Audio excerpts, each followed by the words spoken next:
up, guys? Gear 182 here. Brian and Stefan. We are going to talk about something super special, right?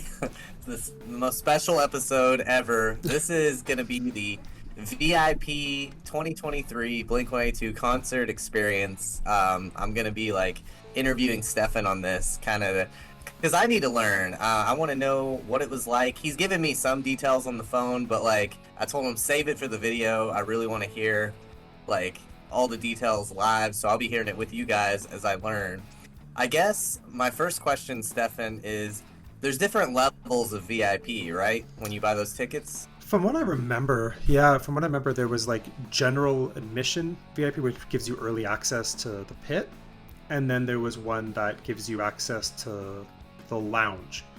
And in the lounge, there are, different setups. They provide you some finger food, a couple drink tickets so you can have a couple drinks. They have Jenga, Blink-182 Jenga that they have, which is really cool. They had a 1-Up arcade machine that had Blink stencils and whatnot on it, which was pretty rad. They had photo booths. They had a Blink bunny mascot that would just walk around they did make it really good. No guaranteed appearances from the band, right? That's not guaranteed in the package? No. Okay. No. And then no guarantee with that. I read today that the lounge was only seats, that it wasn't pit tickets. Is that right, too? The lounge was only reserved seating, and that the pit VIP is just early entry. You could be right. You could be right, because I'm thinking about everybody that was there in the lounge. I pretty much sat with and around. So yeah, I think you're right. I think it was just and I'm sorry, my memory is awful with it, but I'm pretty sure you're right. I'm pretty sure it was if you're in the VIP lounge, then it's going to be okay, cool. And so I'm just asking this from a VIP perspective so far before we get into your personal experience. How many people would you guess were in that lounge at one time? In mine, there was probably about 50, I want to say.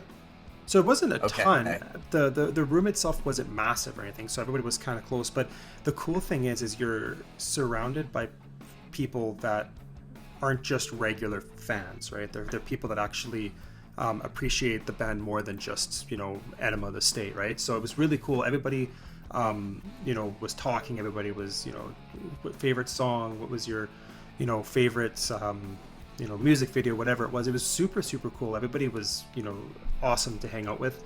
The two people that put on the VIP were really, really cool, and they wanted to make sure that everybody in that place had a good time. So they would go from table to table.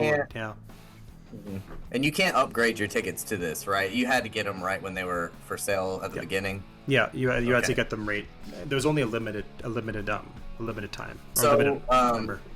Let's talk about the VIP items that you get. So I know with the pit early entry, you get, I think, a bunny plush toy. Mm-hmm. You have that there with you. And then a lanyard that's in the shape of a triangle.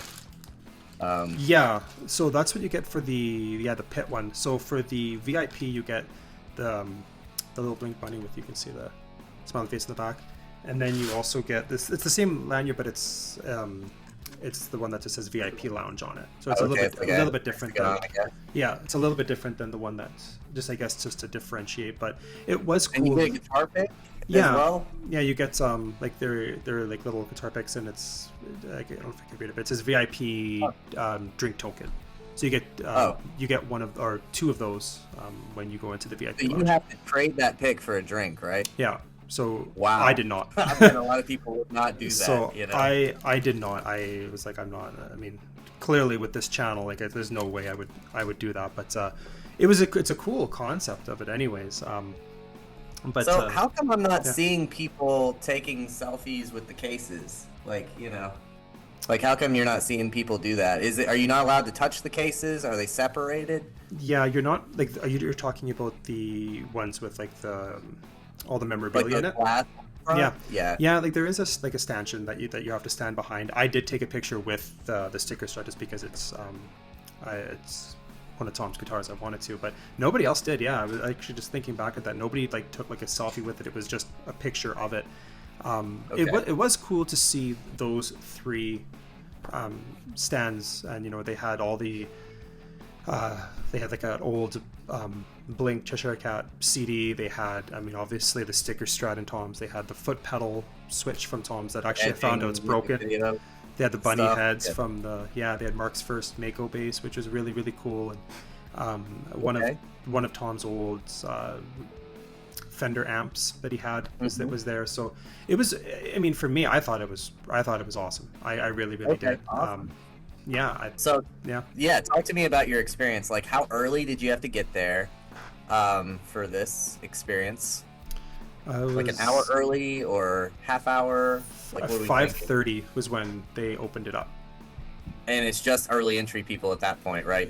It's just that. And the other cool thing that you get with that is the your own personal kind of merch table, because the merch table, even at the show that it was so long. Like there's no. And they had the posters and the limited shirts there. Yeah, they had everything there, and it unreal. I couldn't believe when I left that part to actually just kind of I just walked around the venue, and every other merch table was just hundreds and hundreds of people. It's insane. You had to get how many merch tables? Were there at least 5? Yeah, it was about five or six. Yeah, there was quite a few, but everyone was just packed. Okay, I heard they're putting one up outside at around 4 p.m., but I bet that one is insane. That one, I got there, I got to the venue because I had nothing else to do. I got to the venue around 2 or something, and they had the one that was outside already had a lineup waiting for it to be 4 o'clock. Whoa. Yeah, the posters went instant. As soon as you got, are the posters out of 1,820 or 182? Do you know? Are they numbered? I don't remember seeing it. When I just got the shirt. And the shirt, we don't know how many numbers there was. There's a lot of there's tons of the shirt. Okay. I don't think they sold out of the shirts, to be honest. We'll probably see some of those on the website later on. Probably, yeah. Okay. Probably. So you didn't buy a poster. Okay, so tell me about what your VIP experience was like. Did anybody come? Did you talk to any of the techs? When you got there... Okay, first let me ask, you said you got there at 5:30. Do they kick you out of the lounge at a certain time? Or can you just go the whole show? They kicked us out around 8, I want to say. So you were there for a while. Playing when they kick you out? There was the openers were already playing when the VIP stuff was still going on. Yeah, it was cool. One cool experience from mine is Mark actually came down and talked with the VIP folks, and people asking questions and stuff. It was really, really cool. Being that close to him and is there any noteworthy questions, or was it just basic stuff that you would always expect? It was basic stuff that you would kind of always expect from. Okay, cool. Nothing really crazy that I can think. So just so people know, was he taking selfies? Was he doing autographs? When I know people tried, right? When he walked there's everybody ran, but no, he signed I think maybe one thing at that time, and no photos. Okay. Did he say no photos, or was it just nobody? Understood? I think it was more understood. Nobody really asked for it. It was just But it was, again, super cool that he did come out. He said he tried to get Tom, but Tom was stuck in the bathroom. So, yeah. All right. So that's the VIP experience. You got the food. Then you went to the show. Who were your openers at the show? It was Turnstile and... I forget what the other one was. I didn't see because I was in the VIP, so I don't remember. You're mostly gonna have Blink fans watching this. Did you like Turnstile, or were they boring, or what? I liked it. For me, I think if you saw Turnstile in a club setting, it would be 10 times better. I think they're that kind of band that is just but in an arena setting, I think some of their charm kind of went away, if that makes sense. But they're rad. That was like in 06 when Take It Back Sunday was doing that arena tour. It just felt weird. It's different, yeah. A great band, but I think in a club style space would be, that'd be cool. Okay, really cool. And then Blink comes on, pretty much the same set list as we've always seen, and you got a copy of the set list from one of the techs. I do, yeah. Anything special for your show? Any songs? They played Violence for the first time since being back, which was really cool. I mean, I Not Now is one of my favorite songs, so it sucks that they took that one out in place of it, but it was really cool to see them doing Violence again for the first time in however many years. But yeah, it was really cool. Other than that, nothing special, nothing new. Nothing new. What were the standout songs for you? And no, not even your favorite songs. Like, what was your favorite ones from the show? When he played, or when they played Reckless Abandon, the crowd just went nuts. Like the mosh pit, it was just like, it was crazy. People, I haven't seen anybody crowd surf. Were there people crowd surfing? There was crowd surfing. There was moshing. It was insane. Very different than the last time I saw Tom and Angels and Airwaves. Very different. What did you think of that stage? And did it seem like it would be difficult if you were in the pit to, like, would you have to like choose a side? So that's when I saw the stage from like pictures, I was like, oh, you're gonna have to pick a side and all this. But being there, like I was on the Tom, I guess, side of it. No, like if you like looking at it direct on, like it looks so much different than it would be like through the photos. Okay. It definitely does work, I think. Anyways, okay, I think it works a lot better than I thought it would be going into it. Okay, yeah. I saw somebody ask, like, did you see Mark and Tom throwing a bunch of pics out, or do they do that sparingly? What did you see? Yeah, at the end of it, Tom didn't, but Mark kept throwing stuff out, gave away the set list. And then, like, you know, Justin and Diaz came out and threw more pics and whatnot out to the crowd. So it was really, really cool for that aspect. Yeah, it was. If you wanted to pick, they threw a ton. So obviously, if you follow the Gear 182 Instagram page, which I'm trying to get Stefan to make a Facebook page, so don't worry, I'm on him on that. MySpace. You saw that he got to see Tom's famous Starcaster. It's just because he's friends with some of the guys in the scene. Tell us what that was like, Stefan. What's the Starcaster like in person? Yeah, I mean, first of all, I mean, I got to thank Jeff, who's Tom's one of Tom's managers.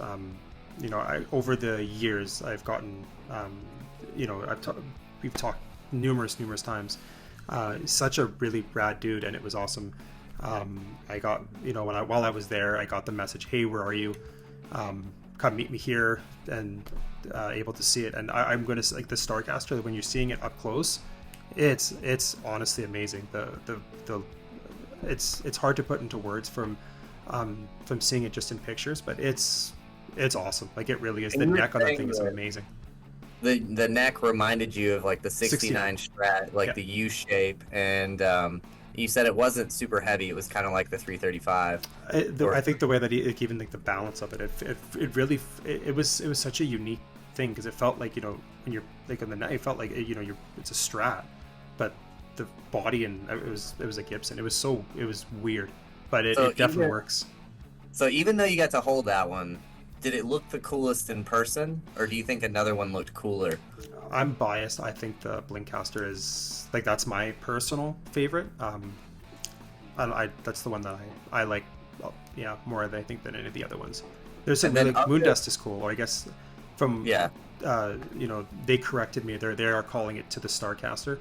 But the Moondust one is what I used to call it anyways. Oh, cool. That one is really that's a unreal as well, but for me, it's that Blinkcaster is something about it. The way that Sam Larson, and for those who don't know, Sam Larson was one of the original, like, designers for Macbeth. So they commissioned him to do it, and it turned out, I don't know, I think it turned out the best. But quick side note, if you're watching this video, Macbeth is back. They came back this week, and it's only the Elliots, and Mark and Tom are not involved. And if you go to the contact information for the store, they're actually posted in Japan now. So. Oh, really? Fine, yeah. I thought it was the Philippines. I guess it's moved, yeah. Well, I guess they have their own. I don't know, but that's interesting. We'll keep an eye on it. But they actually ship to the U.S. So. Did you get a pair of Elliots? Or Canada? What? Did you get a pair of Elliots? I haven't, because I really, like, to pay the shipping, I just want to get, like, a shirt or something, or another pair of shoes. Something else, yeah. I'll probably cave and do it, but we'll see. What about you? Same. I was hoping that they would have some original shirt designs. I would definitely pick up a few of those, and then probably, honestly, and then just because of the shipping, I'd probably get a pair of Elliots. Yeah. But let's see. So you saw those songs. Okay, let's talk about Mark. Obviously, not Pinky. Scully is the greatest thing. Forget that bass. What was your favorite Mark bass besides Scully that you saw live? I'm.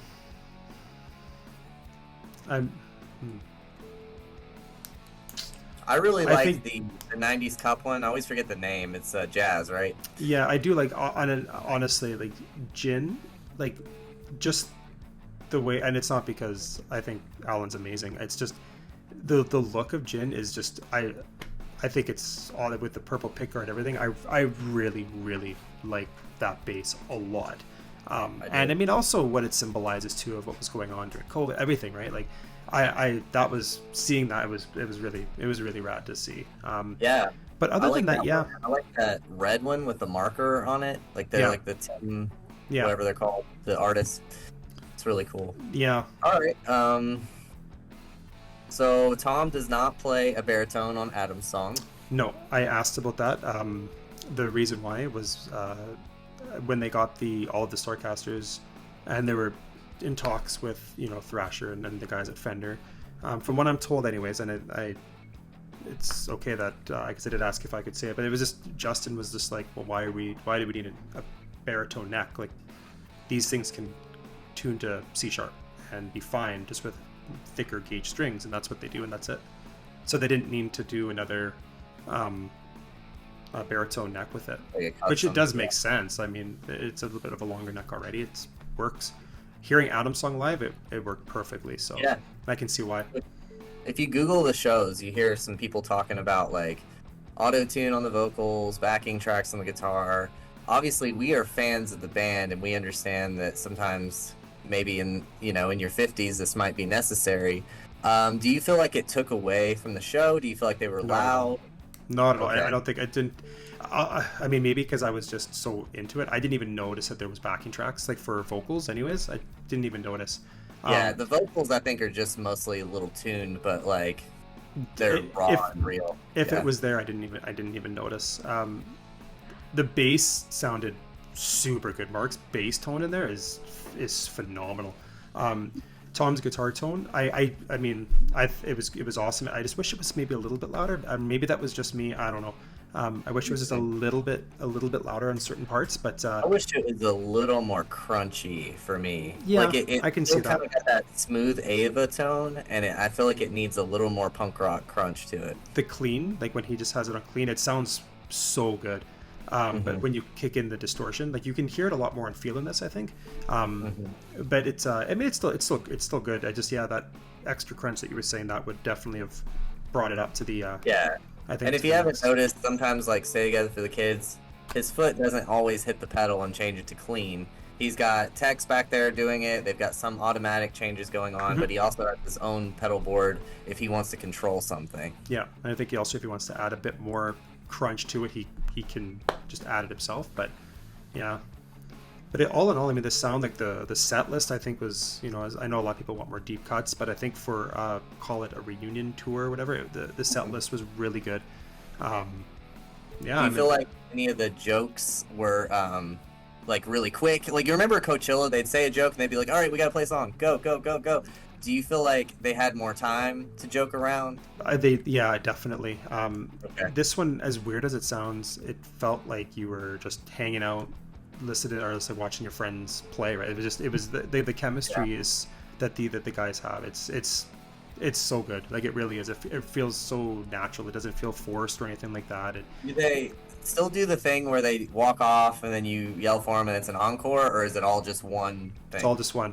Mark joked about it in our saying that, okay, here's the encore, and then we're gonna whatever the encore, and then he just stops and it's kind of, and then he just talks again, and that was it. So they don't even leave the stage anymore. They just wait like a second as a joke more than anything. If you're a fan and you're like in the pit and you really want to pick or a set list or something, do you wait after the show? Like, what do you do? Like, what's your strategy? Just people, it depends. Like, I mean, I've seen people like run towards the front when the show ends just to grab a set list. I've seen, but I think especially with the picks, like I can't pretend I know a number, but I mean, between the techs and Mark and whatever, they were throwing out so many picks. Mark's like, if I wasn't down by the pit, so I didn't. But if you're in the pit, like, you're probably will get a Mark pick for sure, because he just threw out so many of them. Yeah, it was super cool, because I know even something as small as a pick means a lot to some of these guys, myself included. Like, I think gotta that's ask awesome. the question that I never do this, but I see the question all the time is, how do we meet the band, Stefan? If we wait outside the venue after the show, will they come out eventually? Have you heard of them coming out? How do we meet them? I saw a video of Travis coming out from his bus. And fist bumps, and that was it, right? Yeah, something I forget. Yeah, and I think the second Toronto show they were walking around a bit more. At how you meet, I mean, you can try waiting outside. I don't know. Yeah, I'll tell you, I've waited for a few bands at smaller clubs, and it took several hours of waiting before they came out. Yeah. So yeah, it's I don't know. If you want to wait it, then do it. But it was weird, because like at the Toronto show, if you went, like, you're able to go where their buses are, so you can see them. If you left or you wait, you can just go outside. At the show that I was at anyways, I didn't go, so I'm not sure if people actually did, but if you wanted to at that show anyways, you could have just left the venue and go right outside, and that's where their buses are. What did the merch stands look like when you were leaving? Still packed. Like, it was still, like, I don't remember it ever not being incredibly busy. Okay. I've never seen, like, I mean, maybe I haven't gone to too many concerts, I don't know, but I've never seen a merch stand table like that. It was crazy. Is there a special line for VIP, or just your table that you had back there? For the VIP for us anyways, we went down the stairs where, like, the VIP lounge part is, and that's where, like, the merch table was. And so if you want to go get something, go and get something. So I got a t-shirt, which was like the Toronto one, and it was really cool. So Mark came back out, and this was like nobody was really around, so I was able to talk to Mark for a little bit of time. It was cool. We talked about gear. I talked to him about Groundskeeper Willie, which is something I wanted to bring up to him, and the fact that he remembers and I guess knew that I was on the Discord. It something for me anyways. That was rad. That, like, Mark at least somewhat kind of knew who I was because of Groundskeeper, and just the fact that, like, he took the time and actually, he signed me. He's like, do you want me to sign your shirt? I was like, yeah. So he signed my shirt. I said, do you mind if I take a quick picture with you? If not, it's cool. He's like, oh yeah, absolutely. So what did you say he was wanting to eat? You said he was looking for something. Cotton candy. Cotton candy. Yeah. He's like, I should go. He's like, I want to get some cotton candy, and I was like, yeah. And he's just walking around the venue. Did he have like a bodyguard with him, or? No. He was at the same place though where I went, because like when he came out of the back, like that, like the security hallway is like, that's where I went in to see the Starcasters and see the yeah. So but it was close. Once you, I mean, he stayed around that area so he can go if I guess need be. But it was just, again, such a cool experience actually, just talking with him about gear. Like, and I'll say Mark knows a lot more about his gear than Tom does. 100%. Mark knows. Yeah, I won't get into too much about Groundskeeper, but it was really cool. For the fans, I mean, you see how Mark on Discord said he wanted it back. You've seen your pictures where you saw some pictures, so you know who has it. Do you think that Mark's going to get that bass back, yes or no? I don't think so. At least not for now. No, at least. You think the fan just likes it too much? And I honestly respect that. Like, Groundskeeper, that's one of my top. Out of all of Blink's gear, that's one of my top. Just like Scully, right? Like, it's one of my top. Like, I can't imagine, other than Scully, him being like, "Here, I'll give you another bass." Like, what's gonna top Groundskeeper? That's the thing. And from even just talking with Mark wants his bases back. He doesn't want to. So I don't think you're gonna see anyone selling. Yeah, I don't think you're gonna see trading. I don't think you're gonna see. I mean, I could be wrong, but I don't think you're gonna see selling anytime soon. Which, as a fan that wants a Mark bass, sucks, but I 100% respect the fact that he wants to keep it, which is awesome, right? But such a rad, like, the whole concert experience from start to finish was really the last rad. question of your experience, and then I got a few random ones, is what was the question? Oh, what was the traffic like leaving the venue? Did it take you forever? It was packed. Like, it was unreal. It was honestly like you couldn't get an Uber, you couldn't get a cab. Everything was just But one other cool thing is everyone's leaving, everyone's singing, everyone's like it was a rad experience even just leaving. Yeah, it was a rad experience leaving the venue though too. It wasn't just it made the pain of all these people around and bearable. It was awesome. It really was. Yeah. So everybody's gonna ask over and over. I have to just ask it, even if you can't answer it. I'll go ahead and give my answer, and it might be the same as yours because I don't know if you know something I don't. Where's the Starcaster? Is it coming? Are we gonna be able to buy one? If you want my personal opinion, the reason it's not out yet is because I met Mark in 2006 at a Best Buy, and I was asking him, when is your plus 44 base gonna come out with the reverse pickups? And he told me, it's going to be another year, man. It takes a while to figure out the parts and like where we're going to get all the materials. Mm-hmm. And so like, he even knew at that point he was going to have another signature, and it still took another year. So I think it's totally normal that they're not out yet. It takes a while. And if you want my personal opinion, or at least I have no insider information. There's no way they're not going to make one with how big Blink is. They have to make one. This thing is so popular. Fender's just getting hounded. But what's your thoughts? All I can say anyways is Fender knows that people are buying tons of these Squires and modding them to fill the holes and all this stuff. They know, and I think people are going to be pretty happy with some of the stuff that is coming, because from what I was told anyways, there's some cool things. I think doesn't matter what fan for dollar amounts, I think everyone's going to be pretty happy. It's at least fair to say there's some kind of Blink-182 guitar things coming. So cool. Big things coming. Yeah. Big things coming. It was everyone's going to be happy on it. I can say yes to this because we've always got the Jag basses from Mark on his website. So yeah, there are Blink-182 guitar related things coming for sure. Yeah, it's awesome that some of the stuff that I think is going to be. Yeah, if you want my personal opinion, again, if Stefan knows he doesn't tell me, is unless you're just having fun doing it, I wouldn't make any more Starcaster builds because this thing's coming. You know, like how popular it is. Just give it some time. Yeah, it's they're not naive to what's going on. So it's other than that, I mean, yeah, people I think are going to be happy. People are going to be happy with it. But yeah, other than that, I mean, again, the whole experience of it was from start to finish was rad. The fact of the Blinkcaster was on that day anyways was Tom's dressing room guitar. I know Jeff was able to give you the pick that Tom was using for that, which I mean, to some people might be like, oh, that's whatever, but to me that's awesome. Some fun facts. Stefan, why does the guitar pick have 5 arrows on it? That was the only image I think that they had during the time when they sent it into Dunlop to get it done. That's it. That was the only reason. Nothing conspiracy theory, whatever behind it. That's all they had. Which again, for all of these Blink years, sums it up perfectly. It's whatever was there. Yeah, whatever you have. I remember before getting a pick, and then like the bottom of the smiley is like cut off, like the circle. And I was like, why is it like that? Like that on yours too, isn't it? Yeah, it's like the bottom of the circle is like. Well, this is what.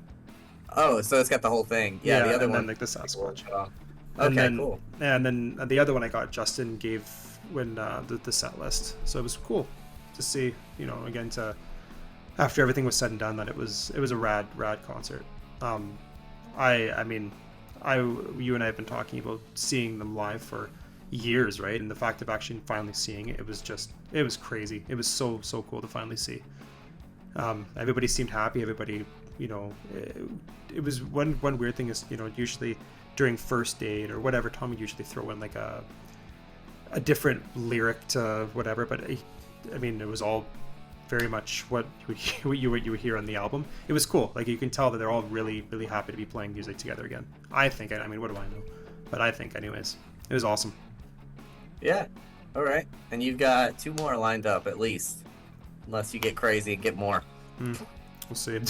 No, I'm excited. I got a couple more that I'm really looking forward to. But yeah, I mean Yeah, I can't really say too much else with it. The VIP was definitely, in my mind anyways, I know it depends on what you pay for it, but it was worth it. It definitely was. You got, food, and it was, I mean, for mine anyways, it was really good food. They did really well with it.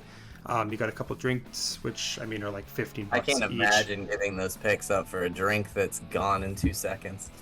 We're unique people though, Brian. People don't care about stupid guitar No, picks we're like weird. us. They don't yeah, care. they don't care. They want their cranberry vodka.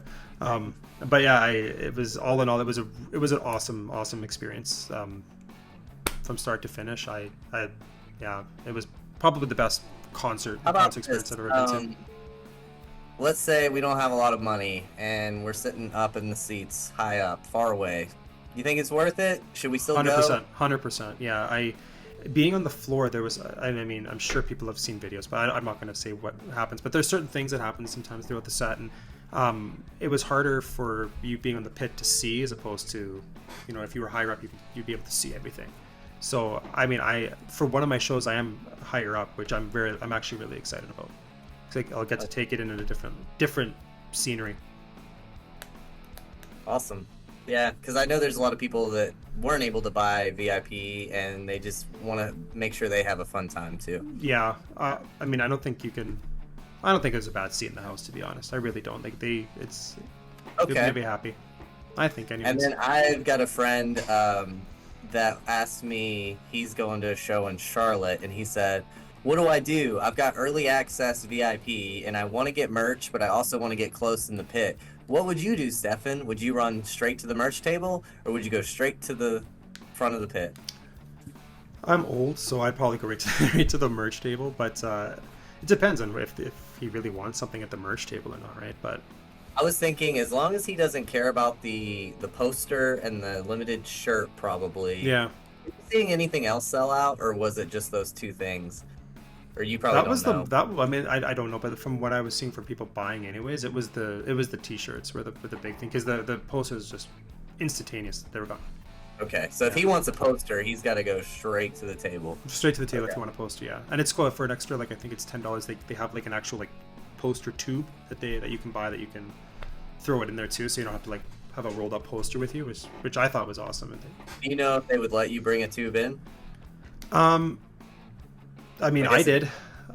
Oh, they let you. Well, yeah, because I had. So the other thing too with this whole thing was, we did. You and I did that collaboration with Host 95 for all of Tom's Fender Strats. And as I was leaving, I was like, you know what, I'm going to grab this, and if I see whoever, I'll just give it to them and see if they can give it to Tom. Not thinking anything of it. I really is what it is. So anyways, I was able to give it to Jeff, who was able to give it to Tom. Took a picture, and Jeff said he loves it. It's awesome, and it was really cool to see like that, getting a photo of him holding something that that had our logo on it, really, and you can never change the logo. Yeah, exactly. But it was like that again, was super cool to get while I was at. That's when I was at the venue. Jeff was like, hey, snapped a pic and sent it. So. But yeah, going back to like the merch and stuff, or bringing in tubes, I brought it in like a little tube and nothing of it. They just wanted to check to see what was inside of it, and they just saw it was a poster, so they're like, yeah, I want in. Oh, cool. It was easy. Your venue, I'm sure. Call your venue and. Yeah, that was just the venue that I was at. I don't know. Proof. Yeah, every venue seems to be a bit different, but yeah, I think whoever's going to these shows, you're in for a treat. There, it was amazing. It really was, and maybe because I'm a huge fan, I don't know, but all in all, the nostalgia hit hard, being there and being around everybody singing, and it was awesome. So there's a rumor that a song is going to come out in June. Do you think they're going to add it to the set list? Probably, yeah. I mean, I would imagine so. I'm just trying to think of. I'm just looking at like the set list and seeing what song they could. Or probably would take out and out Violence probably, and then just put it right there. Exactly, probably. Yeah, that's probably what it is. It seems like Violence is that sweet spot that's of that bounce song that they do, but out now and right after Reckless. Yeah, I see them putting one more new one in, but not even if they release more singles. I think Edging and one other are going to be it, in my opinion. Because what was for the reunion tour in 2009? It was Ghost in the Dance Floor After Midnight. Was that the only two? Oh, that's 11. 2009 reunion. Yeah, 11 was Neighborhoods, and it was just Ghost, and sometimes after midnight. Not usually. It was usually Up All Night. Oh yeah, yeah. Goes. Which, by the way, I heard somebody say that Up All Night was amazing on this tour. Yeah, it was like it was really good. It's nice hearing them play neighborhood songs. Like I love that album. So hearing that and Ghost in the Dance Floor, awesome. It's one of my favorite songs. So like them having that on the set list was awesome to see. I feel like I say awesome a lot. Right. Stop. I hope I think I addressed everybody's like actual questions. Yeah, if there's any other questions, you can just message us. But I know, Brian, you're going to. They just want to know what it's like riding along with you on the VIP experience. It was, yeah. I have other pictures. I'll post as well on it. I think you said that Mark's base is going somewhere after the tour, right? Yeah. It's going to the Punk Rock Museum. So Fat Mike from NoFX has the Punk Rock Museum in Vegas. It's going to be going there apparently. I'm not sure about the sticker strat. I just heard that the Mako, his first base, Mark's first base, is going to be going there, which is awesome. I think that's cool.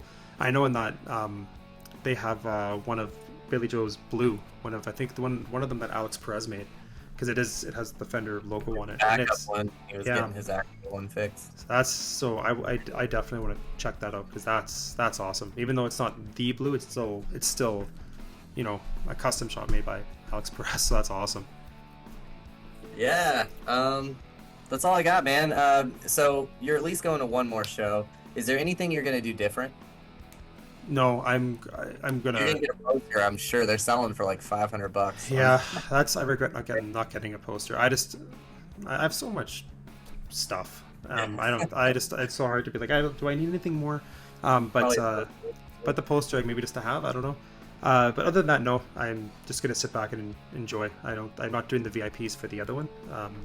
Well, or maybe I am. I don't remember, but I don't think I am. And so just sit back and just enjoy.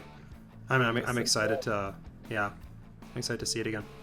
Well, I hope everybody thinks this is a fun video. I kind of think of it as like we're just hanging out, talking on the phone, and you're just listening in on the conversation, like learning about this experience. It's been fun. Yeah, it was cool. If there's any other questions, you guys can always message us. We're pretty good at replying back to messages. So if you have anything else that you want to ask or whatever, just message us.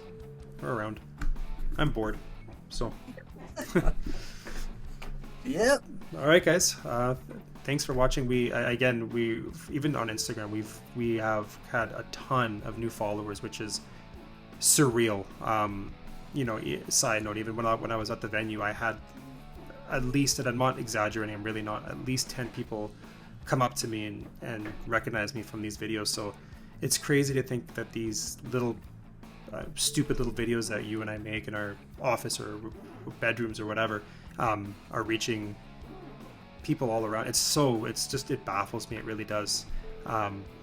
Somebody gave a CD of his band for us to listen to. I got to give it to.